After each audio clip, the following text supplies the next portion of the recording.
Chapter 5. "How much is that Christmas tree?" Elizabeth asked. It was Sunday afternoon, and the elementary school parking lot was filled with families searching for just the right tree. "That one there?" the man in charge asked her. "That's a beautiful Scotch pine. It's $38 with tax." Elizabeth gasped. "I didn't know trees cost so much." She'd been hoping to find a tree for the Glasses' new apartment, but the only money she had now was the $6 she'd managed to borrow from Stephen that morning. The man stroked his bushy white mustache. "How much have you got to spend?" $6. Plus I have an emergency quarter in my sneaker in case I ever need to make a phone call." $6 and an emergency quarter. That's not even going to buy you a branch, young lady." He looked at her skeptically. "This tree for you?" "For some friends of mine. They just moved out of the homeless shelter, and I wanted their new place to seem more, Christmassy." "You carrying this tree yourself, or do you have backup?" "Just me." "How far are you going?" 2 blocks. The man jerked his thumb. "Follow me. I know just the tree." Elizabeth followed him past sweet-smelling trees of all kinds, long-needled, short-needled, towering, and squat. At the end of the row he stopped and bent down. For a moment Elizabeth couldn't see anything. Then he turned around. In his hands was a beautiful little pine tree, about 2.5 feet high, planted in a plastic pot. "Long after all these other trees are gone, this tree will still be living," the man said. "It's perfect," Elizabeth said. She reached out to touch the soft, dark green needles. "But how much is it?" He handed the pot to Elizabeth. "We're having a special today. It's free to a good home." Elizabeth grinned. "Thank you," she said. "It will have a good home. You can be sure of that." "Merry Christmas," the man said, winking at Elizabeth. "Merry Christmas to you, too," Elizabeth answered. For the first time, she was starting to feel the Christmas spirit after all. When Elizabeth got to the Glasses' apartment, they were already unpacking their suitcases. "Lisbeth," Al cried, "you brought us a Christmas tree." "It's beautiful," Mrs. Glass exclaimed, giving Elizabeth a hug. "Just what we needed to make this place perfect." She shook a finger at her. "But haven't you done enough already?" "The tree man didn't even charge me for it," Elizabeth said. "I promised him it would have a good home." Mrs. Glass put the little tree in the living room. "Well, wasn't that sweet?" "Come see my room, Elizabeth," Susanna called from the hall. Al tugged on Elizabeth's hand. "No, come see my swing." There was a knock at the kitchen door, and Al ran to answer it. "All settled?" an old man asked. He had intense blue eyes hidden behind thick glasses. "Just about, Mr. Thorson," Mrs. Glass called. "Come on in, please. Elizabeth, this is Mr. Thorson, our landlord. Like I told you, he was nice enough to let us move in with only half the total money." "Nice or foolish," Mr. Thorson said, "but I did want to remind you I'll need to see the rest of that money Tuesday at the very latest." He shook his head. "I'm a dang fool letting you move in without the full amount, especially when I could have had plenty of other tenants. But this little lady," he patted Al on the head, "seemed to have her heart set on the place. What can I say? I'm an old softy." "You are," Mrs. Glass said, "and I promise we won't let you down. Carl, that's my husband, the one who's working construction up north, will be here by Tuesday afternoon at the latest, and then I'll have the rest of the money. You'll see." The old man pursed his lips. "I hope so." His voice took on a darker sound. "The last time I let someone in like this, they took advantage of me and I had to have them evicted. I wouldn't want that to happen to a nice family like yours. Not right before Christmas. But I've got to eat too now, don't I?" "Of course," said Mrs. Glass. "Don't worry, Mr. Thorson. We're not going to take advantage of your kindness." "Well," Mr. Thorson turned to leave, I'll be off then. Mrs. Glass closed the door behind him and frowned. I hope we're not getting in over our heads. What do you mean, Mom? Susanna asked. Oh, nothing. Mrs. Glass waved her hand. I'll just feel better when all the rent's paid up. She grinned. Not that I don't feel pretty terrific already. Come swing, Al demanded. I'll be there in a second, Al, Elizabeth promised. First, Susanna's going to show me her new room. Susanna led her down a hall to a tiny room with pink rosebud wallpaper. There was a twin bed in a corner and a white chest of drawers nearby. Privacy at last, Susanna said with a grateful sigh. It's great, Elizabeth said. Just perfect. You know my favorite part? Susanna pointed to a little alcove with a built-in shelf where she'd lined up her books in a neat row. I have a place to read in peace and quiet. She turned to Elizabeth. My mom told me what you did, Elizabeth. How can I ever thank you? Elizabeth scanned the row of books and picked out one of them. How about you lend me this book? She said with a smile. 48 hours, Elizabeth told herself that afternoon on her way home from the Glasses. 2 more days until Mr. Glass got home and she could give Jessica the party money. She could lie for 2 more days, couldn't she? How hard could it be? Jessica did it all the time. She'd been lucky yesterday.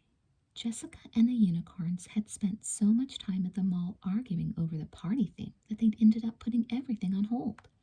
And Jessica had been on the phone all evening debating party concepts. Elizabeth turned the corner.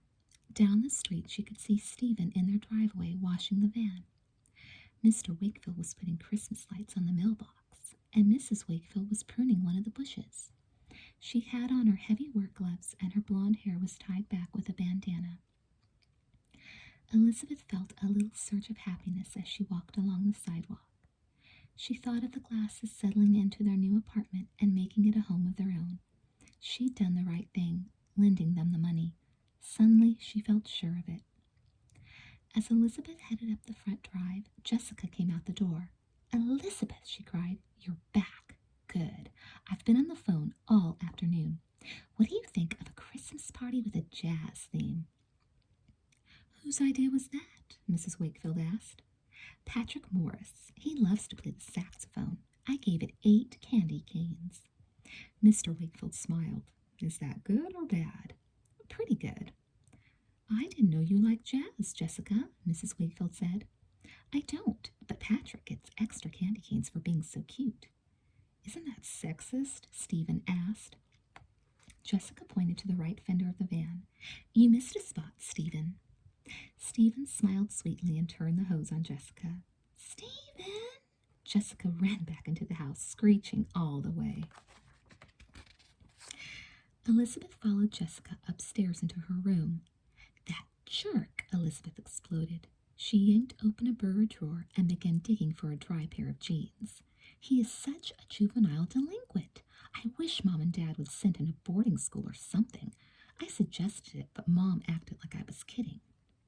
Jessica gave up looking for a pair of jeans and sank into her bed with a sigh of disgust. I am so worn out. I never thought I'd say this, but I'm actually partied out. I'm sick and tired of talking to people about decorations and music and balloons. She sat up on her elbows. Hey, I meant to ask you, where did you hide that money anyway? Elizabeth studied her nails. If she had to lie, at least she didn't want to look in Jessica's eyes when she did it. I can't tell you, Jess, she said evasively. How do I know you won't sneak off and buy yourself that purple cashmere sweater you've had your eye on for months? Please, Lizzie, you really think I'd do a thing like that? Moi? If I were going to steal that money, I'd at least invest in some jewelry. Elizabeth laughed. Trust me, I hid it in a very safe place. Under your mattress? Give me some credit. In a sock? Elizabeth shook her head. You're not even warm. I know, in the freezer. Helen's mom does that. Too obvious, Elizabeth said. My hiding place is much more original. You can say that again, she added silently.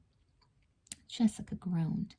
Tell me, Elizabeth, or I'll go crazy trying to guess. And it is my money, in a way.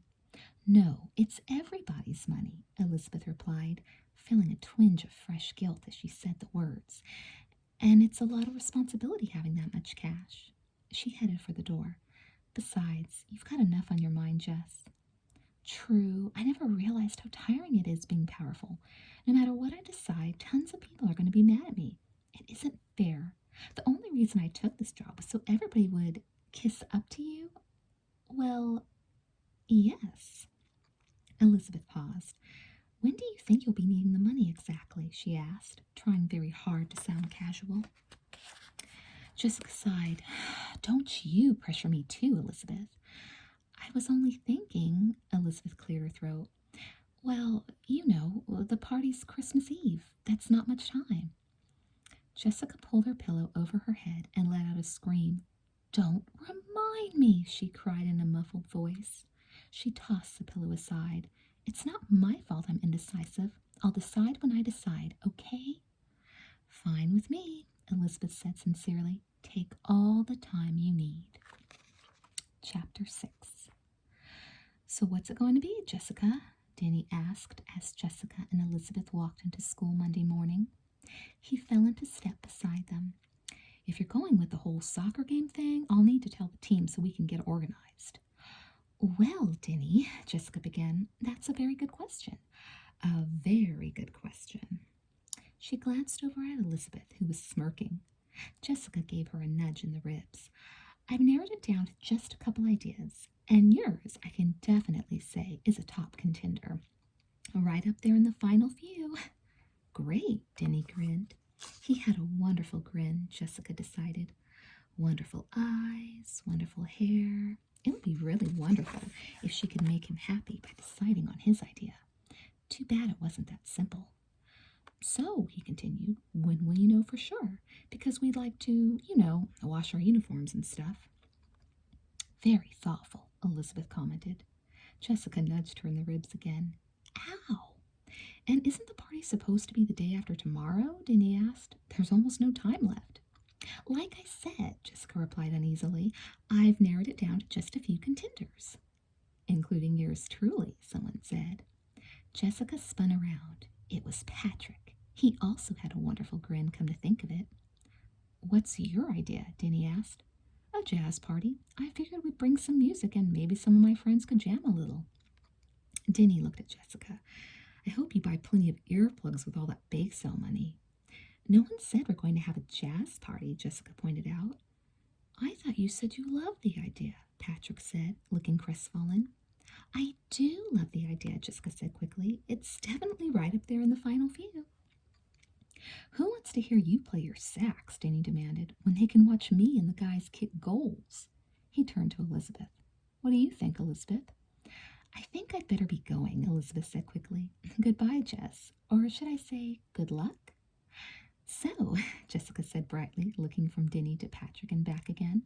Back to the party question. How do you guys feel about luau's? When Elizabeth got to the Sixers' office, she found Sophia and Amy going over stories for the next day's edition. How's everything look? Elizabeth asked. Amy shrugged. It's going to be a little short, but then again, it's the holiday edition. People will be too excited about vacation to pay much attention anyway.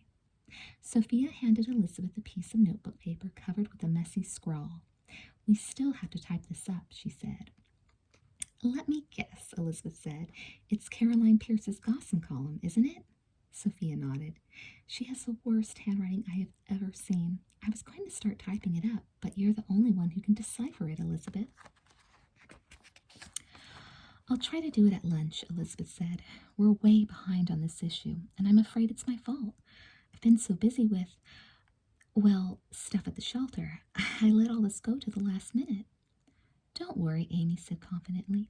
We'll get the paper out. Have we ever missed an issue yet? Elizabeth scanned Carolyn's column. I hope I can make some sense out of this. Sophia pointed to the bottom of the page. There's a section in there about Leela Fowler's newly redecorated room. I was going to edit it out, but since we need all the stories we can get, I guess we should leave it. Who could possibly care how Leela decorates her room? Amy asked. No one but Leela, Elizabeth answered. But Sophia's right. We may as well leave it. We could write up an article about the Christmas party, Amy suggested. We could if Jessica would only decide on a theme for it, Elizabeth said with a smile. At the rate she's going, it may be New Year's before she comes up with one. After all those cars I washed, Sophia said, I'll bet Jessica won't even have time to spend the money we raised. If I knew Jessica, she could spend that much money in about 10 minutes, Amy said with a laugh. How much was it again? Sophia asked. $386, Elizabeth said quietly. Amy whistled. That's a lot of cookie baking and car washing, she said, but I guess it was all for a good cause. Did you ever think... Elizabeth hesitated. Amy peered at Elizabeth. Think what, Elizabeth? You look so serious all of a sudden. I was just wondering if maybe we could have put all that money to better use somehow. What's better than a fun party for the whole school? Sophia asked. I don't know, Elizabeth said. A worthy charity or something? I like that idea, Amy said. Maybe next year we could do that, but we'd have to get everyone to agree on it since we'd all chip in to raise the money. Elizabeth stared at Carolyn's column, but the words blurred together on the page. You're right, she said quietly. That would be only fair. Elizabeth, Todd said, appearing at the door of the Sixers' office after lunch. Are you too busy to see me? Elizabeth looked up from Carolyn's article. Of course not, she said, surprised by his serious tone and the grim expression on his face. You sure? Todd asked. I mean, I can make an appointment. Todd, Elizabeth interrupted, is something wrong? You seem really mad. You'd be mad too if you'd been stood up. Stood up? Todd crossed his arms over his chest. I thought we were supposed to go shopping together Saturday. I waited at the mall for almost 2 hours. Elizabeth pounded her palm against her forehead. Oh no, I completely forgot. I went over to the shelter Saturday to give Mrs. Her voice trailed off. Never mind. It doesn't matter. I'm really, really sorry, Todd. I tried calling you all weekend. What did you do? Take the phone off the hook? Jessica's been talking nonstop to everyone in school about the Christmas party. She paused. We are still going there together, aren't we? Todd stared at the floor, his mouth set in a line. I told Ken and Winston I'd go with them instead. But I thought, at least I can count on them, Todd said. Without another word, he walked away. Elizabeth sighed. She wanted to explain why she'd been at the shelter and why she'd been so distracted lately. But that would mean telling him what she'd done with the money, and she didn't dare tell anyone about that. Not even Todd. Mr. Glass will arrive tomorrow, she told herself, and then everything will be fine. She crossed her fingers just to be on the safe side. Then she went back to work, trying to decipher Carolyn's handwriting. Elizabeth, I've been waiting here for hours for you to come home, Jessica cried late that afternoon. Elizabeth dropped her backpack on Jessica's floor and sank into the carpet. I've been typing Sixer stories since 8th period, she groaned. Oh, my fingers are raw. I may never type again. You think you have problems? Jessica held up a notepad. I've narrowed the party themes down to 7. The unicorns are breathing down my neck. They say if I don't decide right away, they'll come over here, take the money, and decide on a theme on their own. Elizabeth looked up in alarm. They wouldn't really do that, would they? Jessica looked worried. They might. I wouldn't put it past them to try to overthrow me. Of course, first they'd have to find the money.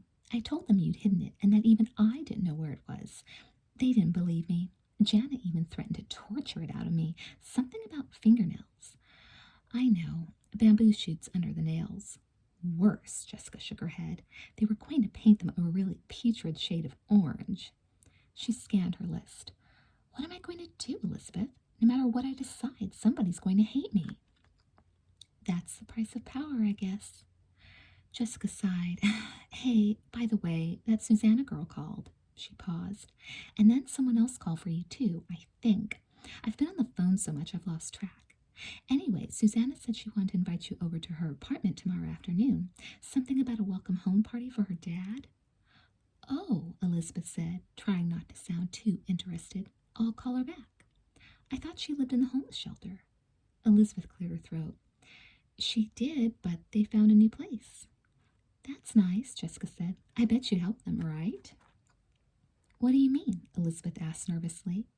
Jessica waved her hand. Oh, you know how you are, always helping people and being saintly and perfect so you can make me look bad. She grinned. You know, it's not like this. She waved her list. Isn't community service, too. We're talking a major good deed here. This party will bring families together. There'll be loads of holiday cheer, goodwill toward men, and all that stuff. If there is a party, Elizabeth added to herself. She reached for her backpack and stood. You know what I think you should do? She suggested casually.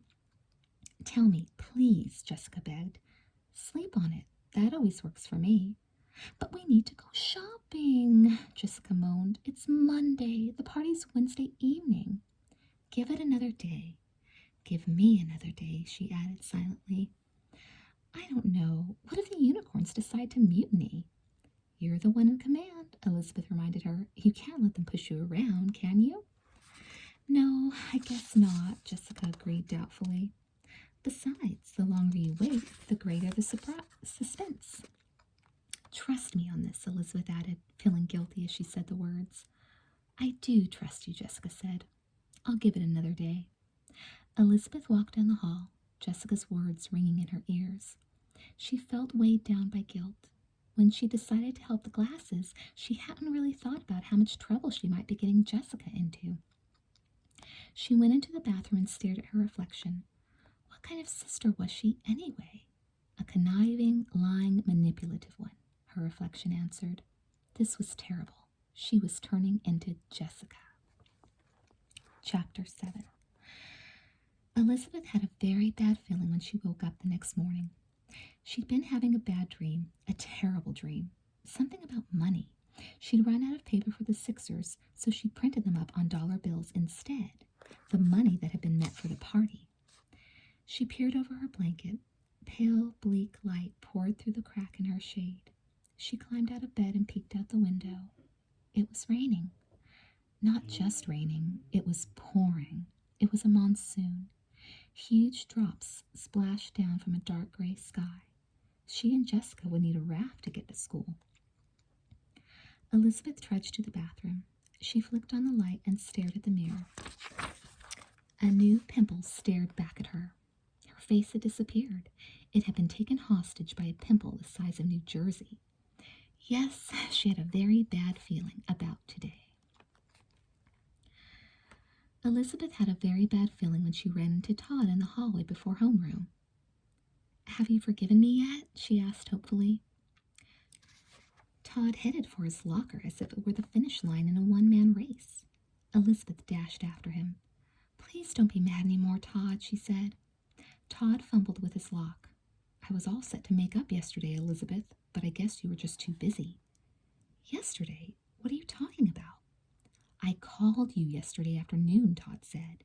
He opened his locker and got out his notebook. But hey, don't worry about it. I'm kind of getting used to being ignored. Elizabeth groaned. Jess said somebody called, but she couldn't remember who it was. I'm really sorry, Todd. She's been sort of distracted lately. She's not the only one. Todd slammed his locker shut. I'm sorry, Elizabeth said sincerely. I've had a lot on my mind the last couple days. Is something wrong? You seem a little weird. Not really, Elizabeth said evasively, unless you count the fact that I'm a thief. Fine, Todd said. Talk to me again when you're back to your old self. He started to leave, then hesitated. By the way, did something happen to your chin? Elizabeth had a very bad feeling when she ran into Leela a few minutes later. Leela stalked up to her, her face set in a scowl. She was clutching a copy of the Sixers in her hand. I'll sue you for this, Elizabeth Wakefield, Leela screeched. Traffic in the hallway came to a standstill. Elizabeth could feel dozens of pairs of eyes boring into her. Leela, she began, My father doesn't have just one lawyer, Leela continued. Her face was nearly as purple as her blouse. He has 17. Do you hear me? 17 lawyers. Leela, Elizabeth said in a soothing tone, what are you talking about? Sue me for what? Libel, Leela cried. No, I mean slander. She threw her arms in the air. You know what I mean. You're the A+ English student.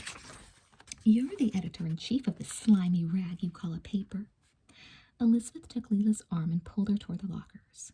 To her relief, Traffic began to flow again, although a few people continued to stare. If there was something in the paper you didn't like, Elizabeth said calmly, maybe you should write a letter to the editor. We could publish it in the next issue after we get back from vacation. You won't be coming back from vacation, Leela said. You'll be in jail by then. For what exactly? Libel? Slander? No. Leela shook her head. It must be libel, which is the one where you write something awful about somebody and cause them to be publicly humiliated right before the holidays on the eve of a very important Christmas party and make them so upset they cry in their mascara runs? That would be libel, I think. Elizabeth reached for Leela's mangled copy of the Sixers. But to tell you the truth, I still don't have a clue. There, Leela pointed to Carolyn Pierce's gossip column. How would you feel if someone printed that about you? I proofread Caroline's column yesterday, Elizabeth said as she scanned it, and I typed it up myself.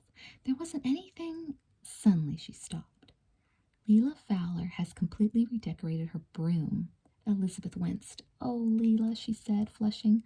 I'm really sorry. I was in a big hurry, and I guess I must have typed an extra B in there. That's not all of it, Leela snapped. Keep reading. Elizabeth looked back at the paper. The decorations include a lot of purple, naturally, and also her very own TV and VCR. Fortunately, Leela's rich enough to afford it. Elizabeth winced again. Witch? Leela nearly shouted. Actually, witch is spelled with a T, Leela, Elizabeth explained. Obviously, it's just another typo. I hit W instead of R. So I'm supposed to believe that careful, perfect Elizabeth Wakefield made 2 errors, and they just happened to be broom and witch? Likely story. Look, I know it looks bad, but tell it to the judge, Leela said. She snatched the paper away and stuffed it into her purse. I'm saving this for evidence, and I've arranged to have the remaining copies destroyed. What are you talking about? Elizabeth cried. Again, the traffic in the hall slowed to a crawl. Are you crazy? You don't mean you. Not me, the rest of the unicorns. My loyal friends. They tossed the rest of the Sixers into the dumpster out back. How could you? Elizabeth demanded. How could I? How could you? Leela spun on her heel and strutted off. She'd gone only a few feet when she glanced back over her shoulder. Oh, she said, speaking of witches, I have the name of an excellent plastic surgeon who could remove that thing on your chin if you're interested. Elizabeth had a very bad feeling when Jessica took her aside after homeroom. Did you have to write that about Leela? Jessica demanded as they walked down the hall. I'm under enough pressure right now, Elizabeth. I mean, sometimes she is kind of a witch, but that crack about a broom was way out of line. It was a mistake, Elizabeth protested. A typo. I told her that. And you had no right to dump all those Sixers, Jessica. I had nothing to do with that, Jessica replied. Besides, they got rid of only about half of them. Mr. Bowman caught Ellen by the dumpster red-handed. As they turned the corner, Jessica noticed Denny and waved. Look, let's call a truce, okay? Sorry, I'm not having a very good day. Jessica sighed. Me neither. The unicorns want to go shopping right after school. Elizabeth swallowed past a hard knot in her throat. She wouldn't have the money by then. She paused at the drinking fountain and took a long, very slow drink. The problem is, I still haven't decided whose party idea to go with. I'm still torn between Denny, Bruce, Patrick, and Janet. Janet? She scares me more than all 3 of the boys put together. Elizabeth looked away. She had to think fast. Jess, you can't go shopping right after school. Why not? Good question. Because, Elizabeth said slowly, because this morning I asked Dad to put the money in the bank for safekeeping, and the bank will be closed before he can take it out. Jessica's eyes went wide. Why would you do a thing like that? I don't know, Elizabeth said. I was nervous having all that cash around. You've had it for ages, Jessica argued. How come all of a sudden you're nervous? Elizabeth hesitated. There have been a lot of burglaries in the neighborhood. What burglaries? I haven't heard anything about any burglaries. Don't worry, Elizabeth said, trying to sound cheerful. We'll get that money first thing tomorrow morning. Look on the bright side. That gives you extra time to decide which people you want mad at you. Jessica moaned. This party's going to be a total flop, and everyone's going to blame me because I'm indecisive. No, Elizabeth thought ruefully. They're going to blame me because I'm a thief.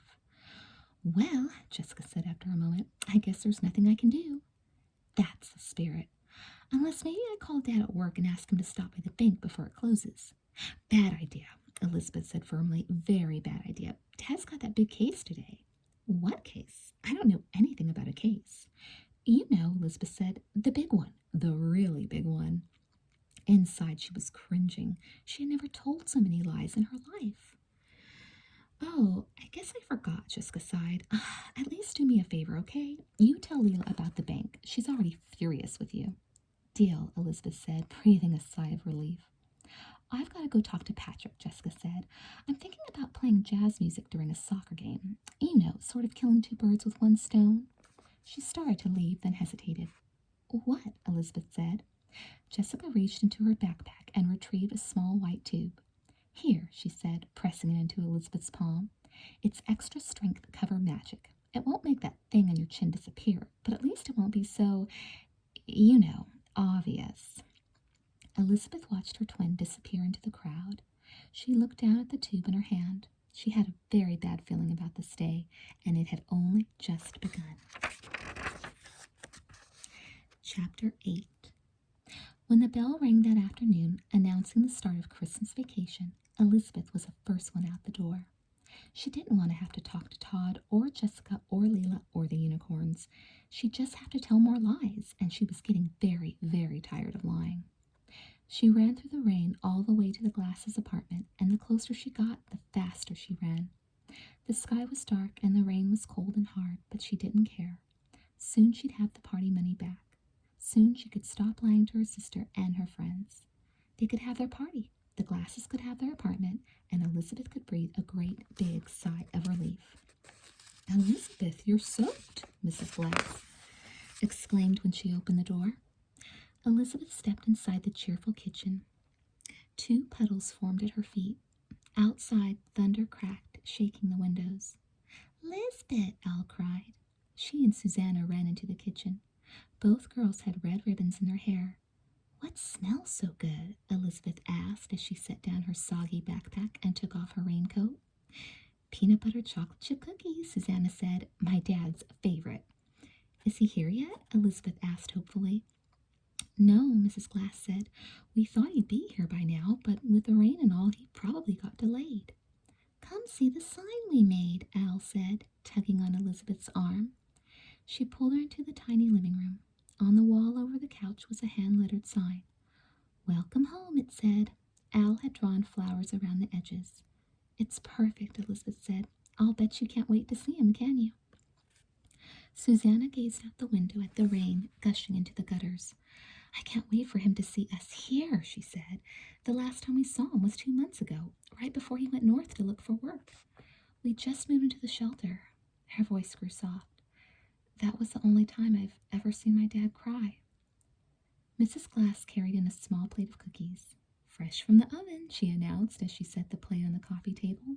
Now, just one each, okay, girls? She smiled apologetically at Elizabeth. We could afford only one batch, she said, so we need to make them last. They look wonderful, Elizabeth said, thinking back to all the times she and Jessica had made cookies by the dozens without thinking twice. Why isn't Daddy here yet? Al asked. He'll be here, Mrs. Glass said. They said on the radio there was snow up north. It's probably slowing down the driving. She joined Susanna at the window. For a few moments no one spoke. The rain drummed on the roof. In the kitchen the radio droned softly.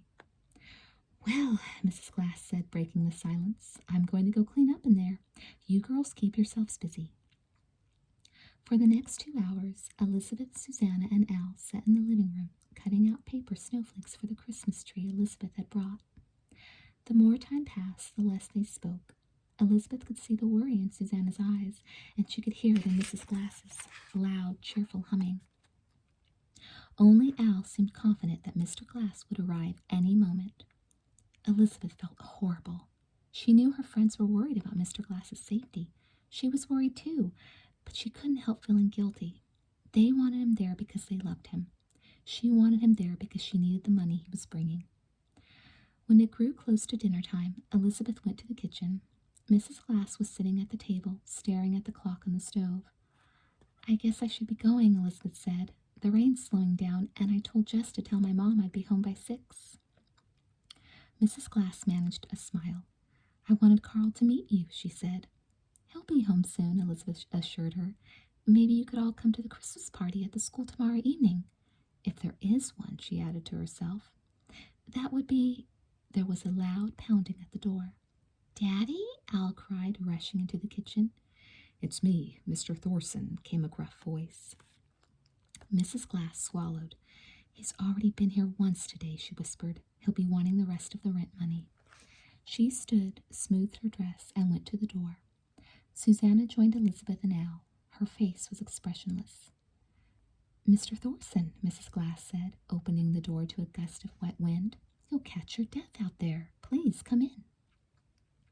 Mr. Thorson tramped inside. He was wearing muddy red galoshes and a black slicker. He took a white handkerchief out of his pocket and wiped his steamed glasses. You got the rent? Carl seems to be running a little late, Mrs. Glass said. The radio said they're having quite a lot of snow up north. Maybe his ride got slowed up, or maybe he's not coming, Mr. Thorson snapped. He shook his head. Typical of you kind of people. The man runs off, leaves a wife and kids behind to fend for themselves. My dad's not like that, Susanna cried. He went up north to get work. He's coming back. You'll see. I should have known better than to rent to a family from the shelter, the old man sighed. And me, out of the goodness of my overworked heart, letting you move in on only half the money. Harold Thorson, when will you ever learn? I'm sure he'll be here soon with the money, Mrs. Glass said calmly. Just give us a few more hours. I know, Mrs. Glass. Mr. Thorson shook his head as if he were filled with regret, but his voice had a nasty edge. I've heard it all before. It's true, Elizabeth said, her voice unsteady. I'll vouch for them. Mr. Glass should be here any minute. Mr. Thorson stared at the sheet of cookies cooling on top of the stove. May I? He asked.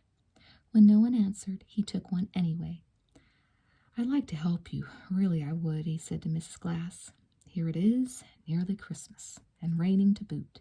But charity goes only so far. You've gone and taken advantage of my goodwill. He bit into the cookie, chewing slowly. What choice do I have but to ask you to leave? Leave? Al whispered. By tomorrow morning, I want you out, Mr. Thorson said. But my husband, Mrs. Glass said, he may be here by then, and then you'll have the rent and we won't have to leave. 10 a.m., no later. Mrs. Glass looked at Elizabeth. If we do have to leave, she said, what about my deposit? It's already in the bank. I'll mail you a check. Where? Susanna asked. Where will we go? Mr. Thorson stuffed the rest of the cookie into his mouth. Back to where you came from, I suspect. The shelter, Al whispered. Her lower lip was trembling. That's right, young lady, said Mr. Thorson. Don't blame me. I'm not your father. He stepped back out into the rain, slamming the door behind him. It's all my fault. All the way home, Elizabeth kept telling herself the same thing. If only she hadn't tried to help. If only she'd minded her own business. It would have been better for Susanna and Al if they never moved into the apartment, wouldn't it? Now it would be that much harder to go back to the shelter. What if there wasn't even any room for them there anymore? She kept seeing their faces as she walked the last few yards home in the cold drizzle. Al, her cheeks red and tear-stained. Mrs. Glass, with a hopeful smile still painted on her face. And Susanna, who'd had no expression at all. No hope, no anger, no disappointment. She was like a chalkboard that had been wiped clean. Elizabeth paused on the front porch. There was no point in letting anyone see how upset she was.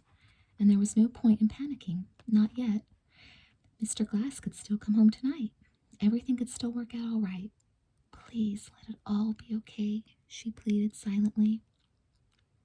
She looked up at the darkening sky. In the distance, thunder rolled. The radio had warned of blizzard conditions up north. Elizabeth pushed open the door and took off her raincoat. There you are, Mrs. Wakefield called from the living room. She and Mr. Wakefield were sitting on the couch going through a pile of bills. Are you soaked to the bone? Just about. Dinner in half an hour, Mrs. Wakefield said. Elizabeth was halfway up the stairs when something occurred to her. It was so obvious she was surprised she hadn't thought of it sooner. Maybe her parents could help out the Glasses until Mr. Glass got back. It would mean telling them the whole truth, admitting that she'd taken the party money. Her parents would be furious with her, but if it meant that the Glasses could stay in their apartment, that would be a small price to pay. She returned to the hallway. Her parents were deep in conversation on the couch, their backs to Elizabeth. Elizabeth swallowed. She wasn't used to admitting she made such a big mistake to her parents. How would Jessica break it to them, she wondered. Jessica usually liked to butter them up a little when she had really bad news, but there wasn't time for that, and all the buttering up in the world wouldn't make it any easier to explain to her parents that their daughter was a thief. Mr. Wakefield leaned back and rubbed his eyes. Elizabeth could see a calculator on the coffee table. "We'll be paying off these Christmas bills till next July," he muttered. "Maybe we did go a little overboard this year," Mrs. Wakefield said quietly. "The next couple months will be a little tight." Elizabeth leaned against the hallway wall and sighed. She had the feeling this wasn't a good time to be asking her parents for the kind of money she needed. And something else occurred to her. Would Elizabeth be getting Mrs. Glass into trouble if she told about the money? Mrs. Glass hadn't known it was stolen, of course, and it hadn't really been stolen, not exactly, but still. "What's wrong, Elizabeth?" Jessica came down the stairs. She was carrying her red notebook. "I have a headache," Elizabeth said, rubbing her temples. She pointed to Jessica's notebook. "Did you decide on a party?" "Well, I decided we're going shopping tomorrow morning," Jessica said. "I'm hoping the solution will come to me in my dreams tonight." "Me too," Elizabeth said wearily. Jessica peered into the living room. "Are Mom and Dad busy?" "I wouldn't bother them if I were you. I think they're talking about money." "Perfect." Jessica strode into the living room. "Dad," she said, "are you busy tomorrow morning?" Mr. Wakefield turned around. "I've got some last-minute shopping to do. Why?" "I was wondering if you'd mind going by the bank first thing." Elizabeth nearly swallowed her tongue. "Jess," she hissed. "And why would you want me to go by the bank, if you don't mind my asking?" Mr. Wakefield asked. "For my money, of course." Elizabeth rushed into the living room and grabbed Jessica's arm. "Jessica," she said, grinning through clenched teeth, "you joker, you. I'm the banker in this family. Don't you bother about all that financial stuff." "Stop yanking on my sweater," Jessica complained. "You're stretching the arm." "Come on, Jess," Elizabeth insisted. "Mom and Dad are really busy." "Is there something I should know about?" Mr. Wakefield asked, "because I seem to be totally lost." "I just want to get my party money," Jessica began. "And you will, Jess," Elizabeth said firmly, pulling even harder on Jessica's sweater.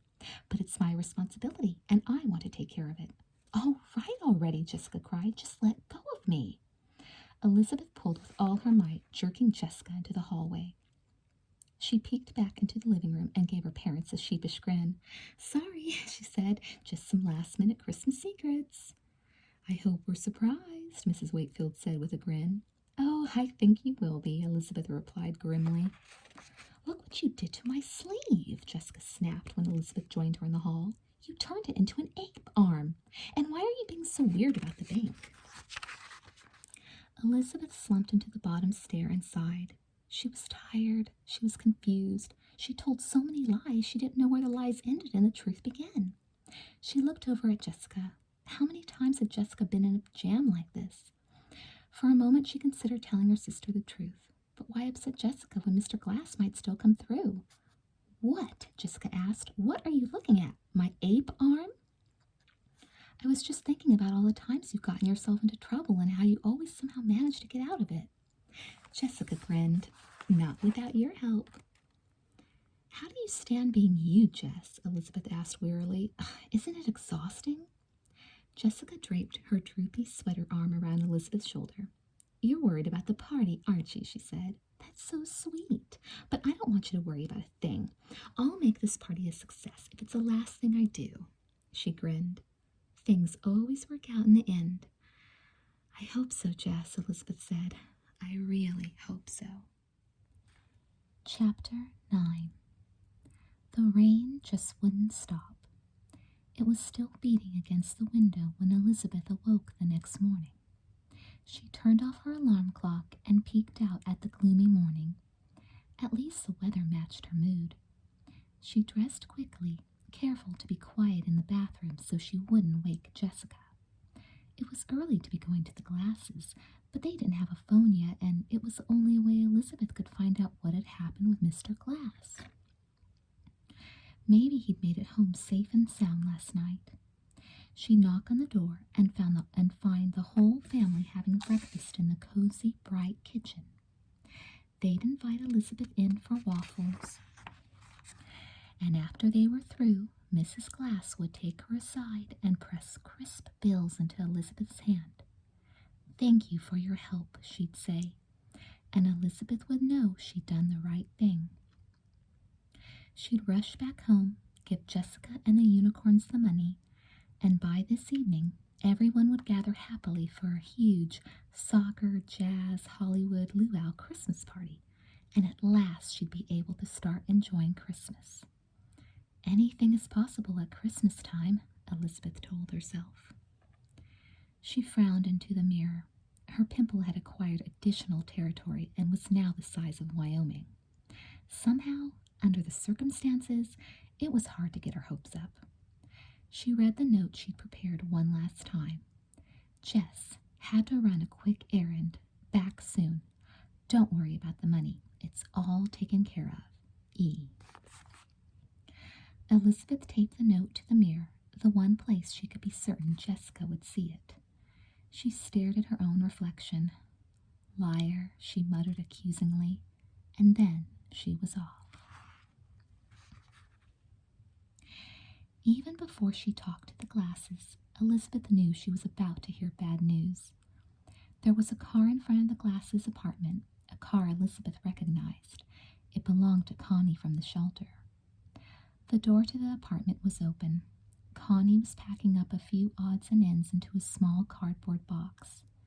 She looked at Elizabeth and shook her head. "They're in the living room," she said. Mrs. Glass was sitting on an overstuffed, battered suitcase, trying to force a broken lock to close.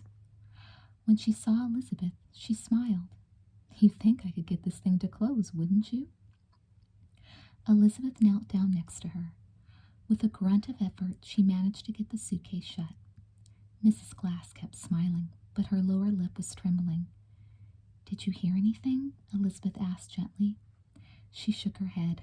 "I was up all night. I kept shoveling change into that payphone across the street, calling the highway patrol, hospitals, anyone I could think of."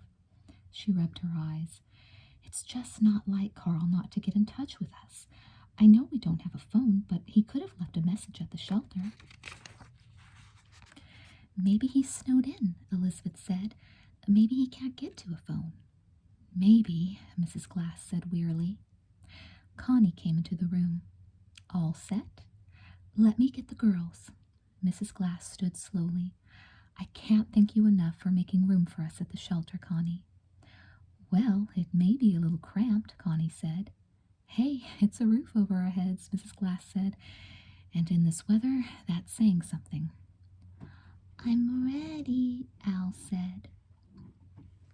She trudged into the room carrying a paper shopping bag. "Hi, Lisbeth." With a sigh, she gazed around her. "Bye, apartment. Bye, swing." Suddenly, her eyes went wide. "We have to bring our Christmas tree, Mom." "Of course you can bring it," Connie said. "We'll find a nice sunny window for it at the shelter." "Are you coming with us, Lisbeth?" Elizabeth shook her head. "I have something to do at home, Al. Maybe later." "Let's load up, guys," Mrs. Glass said. "Elizabeth, would you mind getting Susanna? She's in her bedroom." Elizabeth found Susanna sitting in the little alcove in her room reading a book. "Is it time?" she asked without emotion. Elizabeth nodded. "I'm really sorry, Susanna. I wish I could make things all right." Susanna closed her book. "Could you hand me that bag?" she asked. Elizabeth reached for the plastic bag on Susanna's bed. Inside were a few neatly folded clothes, a hairbrush, and a little stuffed dog. "I travel light," Susanna said with a shrug. She set down her book and reached for the bag. Her eyes glistened, but her face was as still as stone. "I don't mind going back to the shelter so much," she said. "That doesn't matter. I just wish—" She choked back tears. "I just wish I knew if my dad was all right." Elizabeth hugged her gently as her own eyes filled with tears. "He is," she said. "I'm sure of it." Susanna pulled away. She straightened her shoulders and headed out the door without looking back. "Wait," Elizabeth said, pointing to the bookshelf. "What about your books?" Susanna shook her head. "It's too hard to concentrate at the shelter with all the noise. You can have them if you want." Elizabeth picked up the tattered paperback Susanna had been reading. It was an Amanda Howard mystery, one she'd already read. She tucked it in her raincoat pocket. Somehow she just couldn't bear to see it left behind. When Elizabeth got home, the house was filled with voices.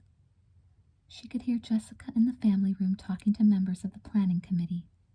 She could hear Mr. Wakefield and Stephen in the living room arguing about how to string lights on the Christmas tree. She looked into the kitchen. Mrs. Wakefield was unpacking Christmas ornaments from a large box on the table. Elizabeth thought of the little cardboard box Connie had been packing for the glasses. All their belongings had fit into a battered suitcase, a couple of shopping bags, and a tiny box. In the family room, Jessica and Leela were laughing. They wouldn't be for long, Elizabeth thought miserably. It was time. She had to go tell them there was no money. She'd ruined the glasses' Christmas, and now she was about to ruin theirs. She headed into the family room. Everyone was there, all the unicorns. The room fell silent. Elizabeth stood there, her raincoat dripping on the carpet. All eyes were on her. "I have something to say," she said. "No," Jessica leaped up. "I have something to say." Her eyes were dark with anger. "What have you done with the money?" Elizabeth blinked. You know? "I asked Dad about the deposit this morning." Jessica crossed her arms over her chest. "Only it turns out there never was a deposit." "Where is it, Elizabeth?" Leela exploded. "What have you done with it?" "Do you realize how many cookies I baked to raise money for this party?" Ellen cried. "Be quiet, everybody," Janet commanded. "I'm sure Elizabeth has a logical explanation for this. Don't you?" Elizabeth gazed around the room. She couldn't tell them the truth. She'd made the glasses miserable enough. What if she got them into even more trouble by revealing that Mrs. Glass had accepted stolen money? Elizabeth's voice faded away. "I can't explain." She cast a hopeful glance at Jessica, but even her face was hard and angry. "What do you mean you can't explain?" Tamara demanded. "We're talking about $386, Elizabeth." "What did it do? Just disappear?" Jessica cried. Elizabeth felt her hands begin to tremble. "I'm sorry," she whispered. "I really am. I guess I lost it." Tears spilled down her cheeks. "I'll pay you back. I promise I will." "What are we supposed to do for a party?" Janet asked. "You could still have a party," Elizabeth said. "With no food, no entertainment, no decorations?" Leela demanded. "But," Elizabeth paused. Her words got lost. She tried again. "But Jessica hasn't even decided on a theme," she said lamely. "It doesn't even matter now," Jessica cried. "There isn't going to be any party." Her expression was hurt and confused. "I don't understand, Elizabeth. You're the responsible one. You're the one everyone counts on." Her voice wobbled. "How could you let us hold down this way? How could you let me down this way?" She brushed away a tear. "I didn't mean to, Jess," Elizabeth sobbed. "It just happened. Sometimes things don't turn out the way you planned. I was just trying to help."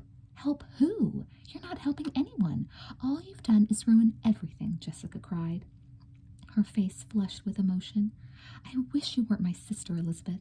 I wish I'd never had a twin." The words struck like lightning. Elizabeth sobbed again and ran from the room. She threw open the front door and fled into the rain. It didn't matter where she was going as long as she could run to a place where she couldn't hurt anyone else. The rain kept falling, and so did her tears. At last, after she had cried until she felt numb, Elizabeth found herself at the outskirts of the Sweet Valley Mall. She wound her way through the long rows of cars, heading for the entrance without really knowing why.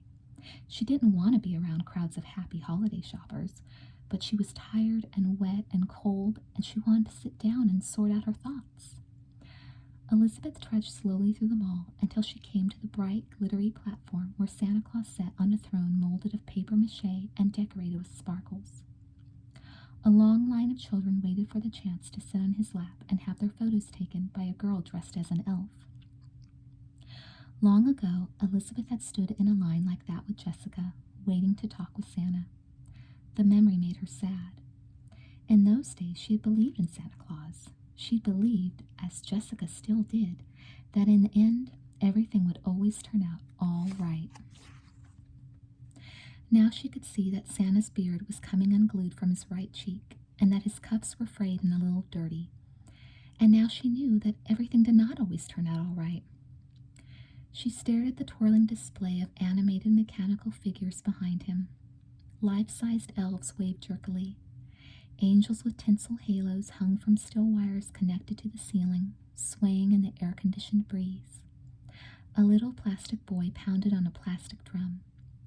From a speaker behind him, the little drummer boy's song played, but the mechanical figure had no sense of rhythm. Pa-rum-pa-pum-pum, rum-pa-pum-pum. She hated that song.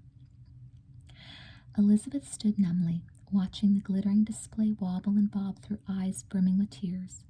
She had never felt so tired. Frantic last-minute shoppers rushed around her, but she was too weary to get out of their way. She felt like a rock in a fast-moving river. She stared at the line of fidgeting children who waited for their turns to tell Santa their wishes. I know what I wish, Elizabeth thought as a tear trailed down her cheek. I wish I'd never been born. She closed her eyes, swallowing a sob as more tears came, steady as the rain outside. Something inside her ached, a cold, hard pain that made her want to cry out loud. She had to get out of here. She didn't belong here with the happy crowds and the grinning drummer boy and the floating angels. She didn't belong anywhere. She wiped her eyes with the back of her hand and spun around. The lights had suddenly dimmed. The crowd moved with heavy feet like a slow-motion film. The carols faded. Me and my drum, came the song, but now it was just a tinny echo. Elizabeth tried to move, but her feet weren't obeying. She heard a squeaky noise above her, like a rope through a pulley. She looked up and saw one of the angel mannequins slowly lowering to the ground. What is going on here? Elizabeth wondered. She tried to turn away, but again her feet refused her orders. The angel came closer and seemed to wave. But of course that was impossible, Elizabeth told herself. The angel was just a prop, a lifeless mannequin with a tinfoil halo. Elizabeth blinked and looked again. That was no angel. That was definitely a girl. A strange-looking girl, yes. A girl on a string, yes, but it was definitely a live girl. Give me a hand, would ya? The girl called. Elizabeth closed her eyes, waiting for the fog in her brain to clear. When she opened them, she saw that the girl had landed just inches in front of her. She was shaking silver glitter out of her long, dark braid. The flowing white gown was gone, replaced by jeans and a t-shirt. I don't suppose you've got a clue about how to unhook this sucker, do you? The girl asked. She studied the wire harness under her arms, frowning. I have to go, Elizabeth said, the words nearly sticking in her throat. Hang on, you got a plane to catch or something? Said the girl. She unsnapped a buckle and eased her way out of the harness. Then she stuck out her hand and grabbed Elizabeth's. Elizabeth shook it. It was like shaking hands with a popsicle. Elizabeth stared, first at the girl's hand, then at the girl's face, as pale and translucent as a new moon. Then at the girl's clothes, her torn, shredded blue jeans, her Beatles tie-dye shirt, the peace sign earrings dangling from her ears. What are you staring at? The girl said irritably. Suddenly her huge gray eyes went wide. Oh! She reached up and pulled off the tinfoil halo still sitting at a cockeyed angle on her head. Please, she said, looking it over skeptically. Nobody wears these anymore. Who are you? Elizabeth whispered. The girl put her arm around Elizabeth's shoulder. I'm Laura, she said. She gazed around the cavernous room and let out a satisfied sigh. It's groovy to finally meet you, Elizabeth. Elizabeth blinked again. How did this girl know her name? It was groovy to meet her? How do you know my name? She asked. And what were you doing hanging from the ceiling, pretending to be an angel? What do you mean, pretending? Laura demanded. I am an angel. In fact, Elizabeth, I'm your guardian angel. Chapter 10. I've got to go, Elizabeth muttered. She tried to push past, but Laura reached for her shoulder and held firm. Her grip was amazingly strong. No way, Jose, Laura shook her head. Rule number 8 in the Angel Trainee Handbook. I can't let you out of my sight. She gazed over toward the food court. Man, have I got a serious case of the munchies. You can really work up an appetite when you don't get any decent junk food for 25 years. Elizabeth followed the direction of her gaze. The crowd of people still seemed to be moving in slow motion. The familiar mall sounds, the noisy crowd, the happy carols, the cries of children, the beeping of cash registers, had blurred to a soft murmur like a rush of water. I have to go, Elizabeth said again. You think they've got any corn dogs here? I've had corn dogs in the brain since the late 60s. Laura shook her head regretfully. Not that we don't get to eat, but the angel in charge of food is named Maurice. Very French. He doesn't approve of junk food. Something had changed. Something terrible had happened. The whole world was out of focus. Elizabeth put her palm to her forehead. Could it be she had a fever? One thing she did know. She had to get out of there. She closed her eyes and with all her will tried to push past Laura toward the exit. But she couldn't move. Her feet seemed to be glued to the floor. This is crazy, Elizabeth said, holding her head in both hands. This is insane. This is impossible. I can't even move my feet. Oh, sorry about that, Chief, Laura said. She pointed a finger at Elizabeth's legs. Elizabeth moved a foot forward tentatively. Don't go running off until I explain a few things, Laura advised. Elizabeth stared at the frozen figures of people around her. They were now as still as statues. A little girl sat on Santa's lap, her mouth open in silent laughter. A woman peered into her shopping bag, motionless. What's happened? Elizabeth whispered. No big deal, Laura said. I can undo it all with a snap of my fingers. I'm losing my mind, Elizabeth said. I'm losing my mind, and you've already lost yours. She paused. Or maybe I'm just having a dream. A very strange dream. Liz, there's no point in getting upset. By the way, do you mind if I call you Liz? I know Jessica calls you Lizzie sometimes, so I figure you'd be cool with it. Liz. I like the sound of it. It makes me think, Liz Taylor, Richard Burton, True Love, Big Diamonds, Eternal Romance. Not eternal, Elizabeth said automatically. Richard Burton is dead. Dead, huh? Funny, I haven't seen him around, Laura said. But then you can't meet everyone, not even in eternity. I mean, who's got the time? Besides, I'm not exactly a social butterfly like Jessica. Elizabeth stared at her. How do you know Jessica? I know everyone you know, Laura said as she wandered over to a shop window to examine a display of string bikinis. I know Stephen and Jessica and your mom and dad and Amy and Leela, you name it. Oh, and Susanna and Al, of course. How could I forget them? They're the reason you're in such a major funk. She pressed her nose to the window. Do chicks really wear these things in public? This has to be a dream, Elizabeth thought. I'm either having an insane dream or I'm just plain hallucinating. I have to get out of here, she repeated, taking a couple of stumbling steps toward the exit. Come on, it's cool, Laura said, falling in beside her. Stick with me. Before you know it, we'll be best friends. I don't have any friends. Not anymore, Elizabeth said bitterly, and I'm pretty sure I don't want to start over again with you. I don't think I could ever have a long-term friendship with a hallucination. Hallucination, huh? Laura said, sounding amused. That's what you think? She shook her head. Anyway, you're nuts if you think you don't have friends. Elizabeth stopped in her tracks. The tears welled up again as she recalled all the angry faces that morning, especially Jessica's. The tears spilled over and ran down her cheeks. Please don't cry, okay? Laura said. I'm really bad with the crying scene. I flunked helping with heavy emotions twice, Liz. She wrung her hands. Please, anything but crying. Hit me, throw things, kick a dog. I'm good with the physical stuff. Elizabeth sobbed, a deep, hurting sob that shook her whole body. She had to be alone, free of this crazy girl she was imagining. Maybe she could run away. Yes, running away, far away. Why not? In a dream, you could do anything. She could take a bus, maybe. Snap out of it, kid, would you? I mean, how many people get to meet their very own guardian angel? Laura fumbled in her jeans pocket and retrieved a mangled piece of pink tissue. Here. She shoved it into Elizabeth's hand. Elizabeth stared at it blankly. Please, she said, sobbing softly, just go away and leave me alone. Just disappear or whatever it is you do. Geez, I know the Kleenex is a little gross, but it's the only one I've got. It's been in my pocket for a quarter of a century. That's practically an antique, you know. She looked down at her well-worn jeans. It was cool of them to give me back my original clothes for this trip, don't you think? Usually you have to wear the whole white robe thing because that's what people expect.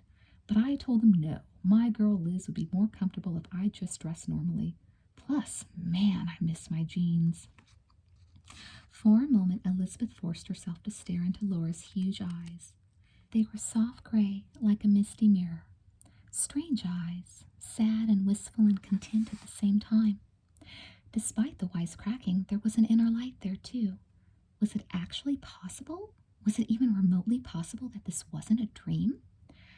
Elizabeth looked around at the hundreds of shoppers, still frozen and silent. Definitely a dream, she decided.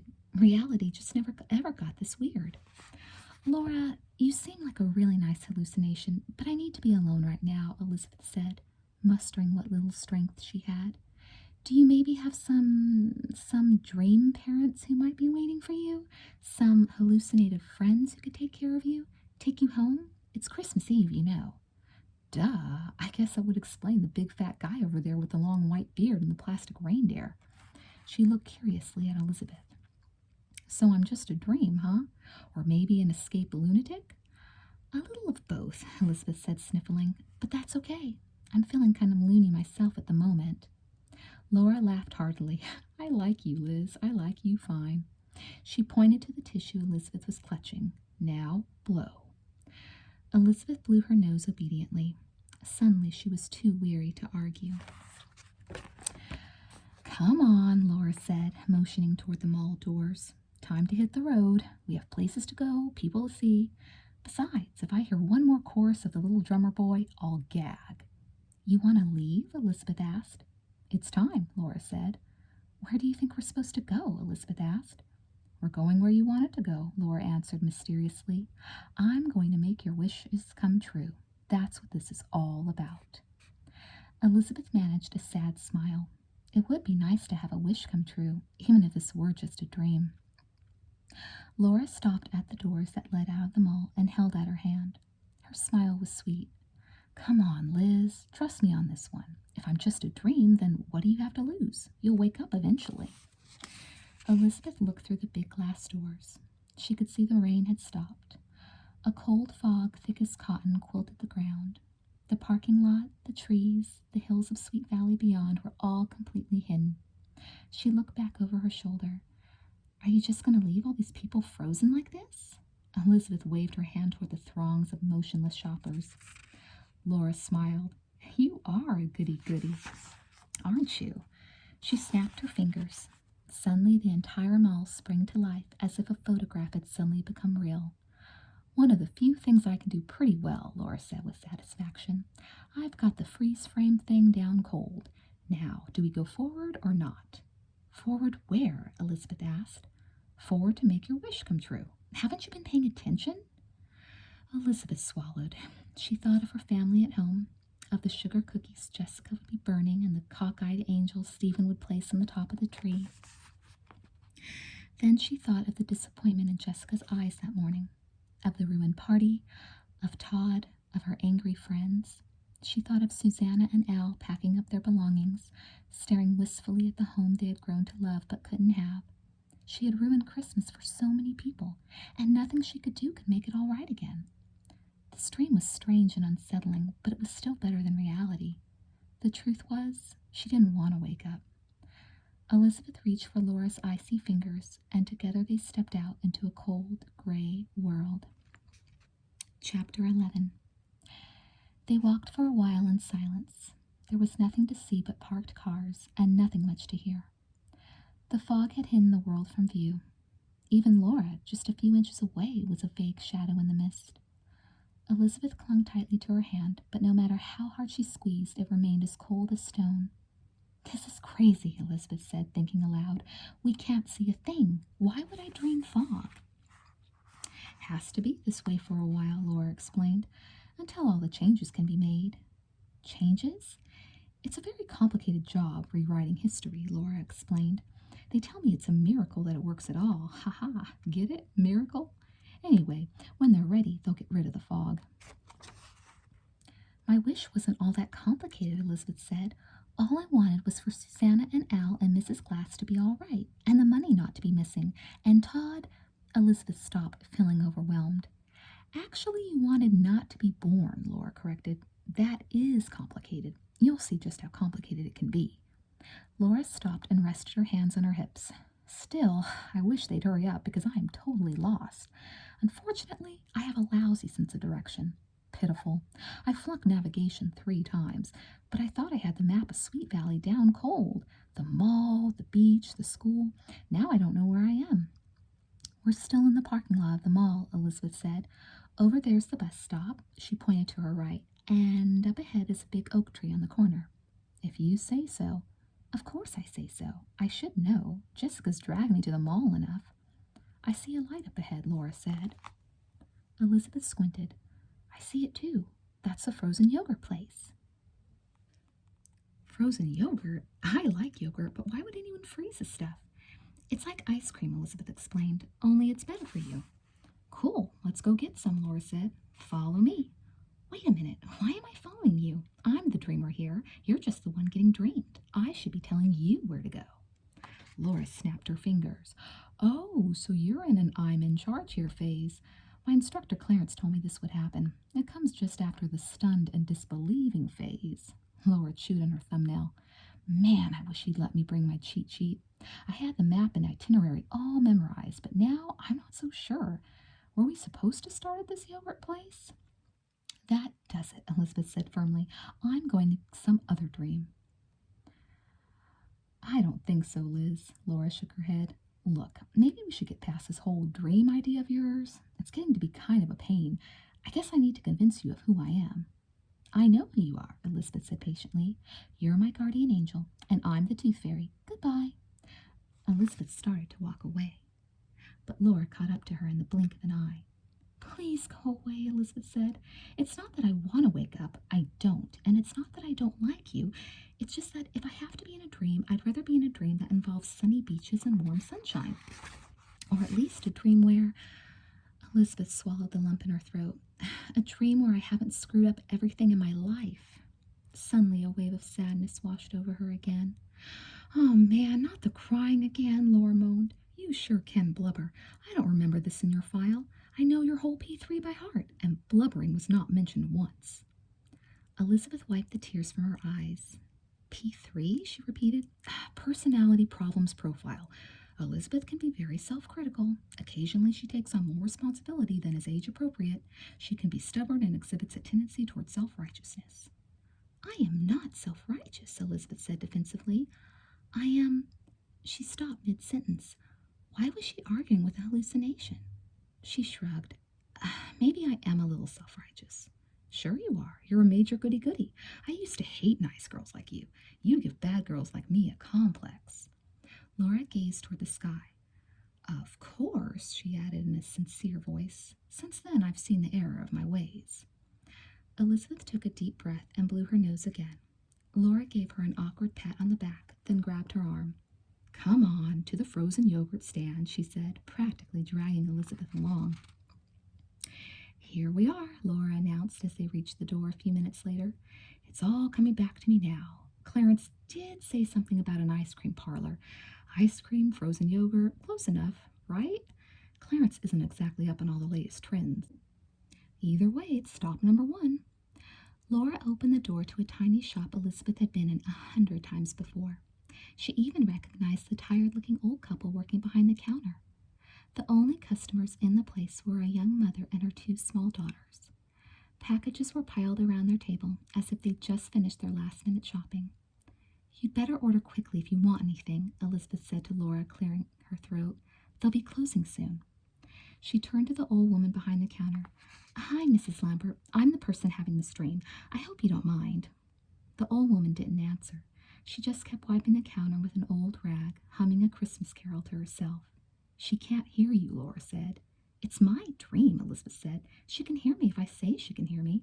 Oh, yeah? Laura folded her arms. Great. If you're so sure this is a dream, go ahead. Get her to answer you. Go on, give it your best shot. Hello, Elizabeth yelled to the old woman. I don't see her answering, Laura said with a smirk. Hey, Mrs. Lambert, Elizabeth shouted. Keep trying, Laura suggested, grinning. She sauntered past the refrigerated glass case, scanning the flavors. Man, this stuff looks great. Strawberry cheesecake frozen yogurt, triple chocolate devil's food delight. She shook her head. I better skip that one, under the circumstances. Suddenly her expression darkened. The things I've missed out on, she said softly. Hey, excuse me, my friend and I would like to order some frozen yogurt, Elizabeth practically screamed. The old woman kept wiping the counter. Her husband began counting out the money in the register. The young mother and her children went on eating without even looking up. Don't waste your time trying to order, Laura said.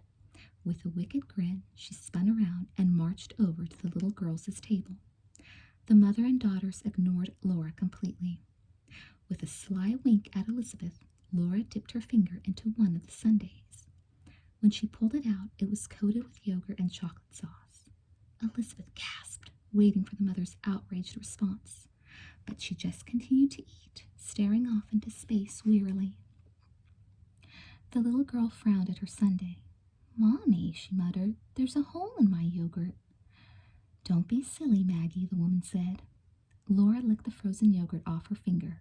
She was inches away from the little girl, yet no one seemed to be aware of her. Laura sat down in a booth and motioned for Elizabeth to join her. Not bad, she commented, but I think I'll stick to ice cream. I'm kind of old-fashioned about these things. Elizabeth settled into the booth uneasily. They act like they can't hear us or see us, but they noticed it when you ate that yogurt, she said. Why would I dream these things? They don't make sense. Also, that was a little gross. What? You stuck your finger in that little girl's sundae. Laura frowned. You're saying that was rude? I'm saying that was disgusting, Elizabeth shook her head again. But the little girl definitely noticed that someone had made a hole in her sundae. Come on, Liz, you're supposed to be such a brain, Laura taunted. Figure it out. They can't see us or hear us, but we're obviously here.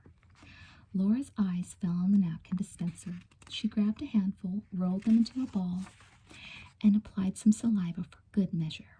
Then she tossed it at the nearest girl's head.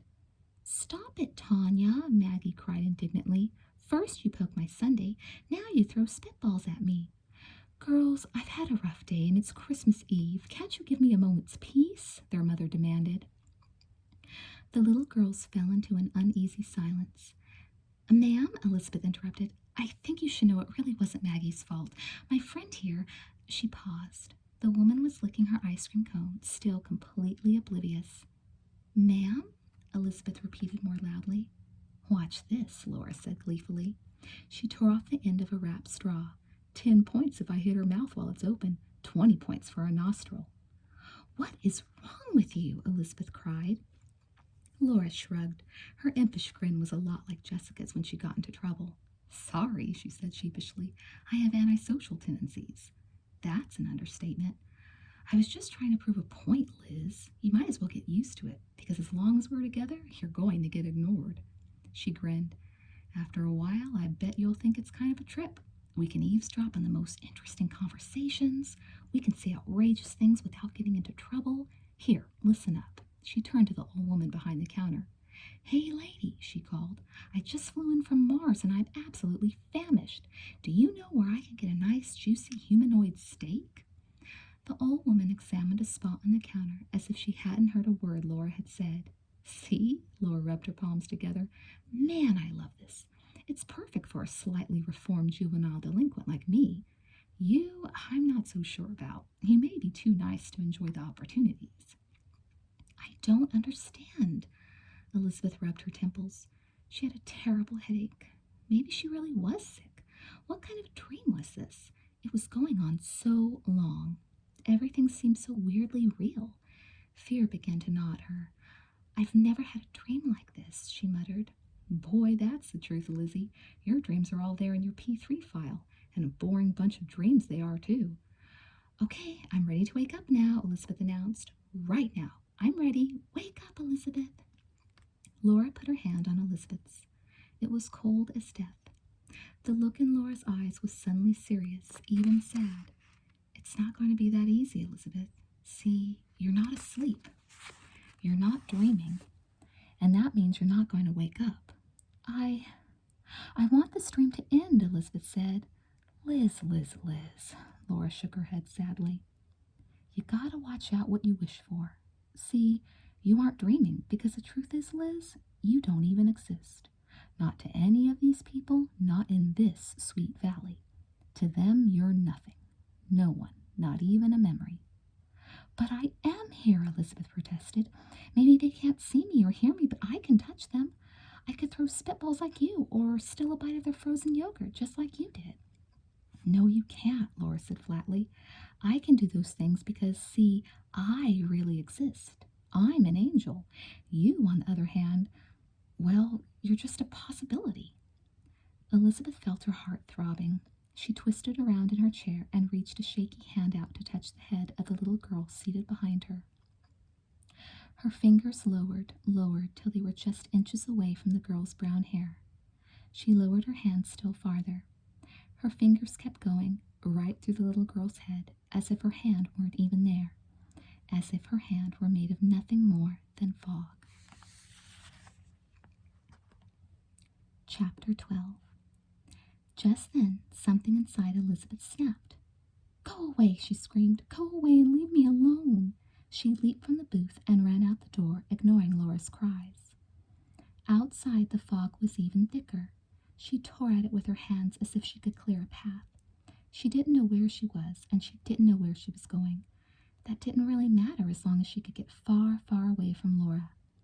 You're invisible. You don't even exist. I'm your guardian angel. The words swirled around in her head, dense as the fog. You're just a possibility.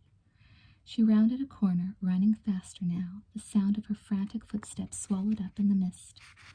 She turned to see if Laura was following her. When she turned back, she saw two boys in front of her hauling a Christmas tree.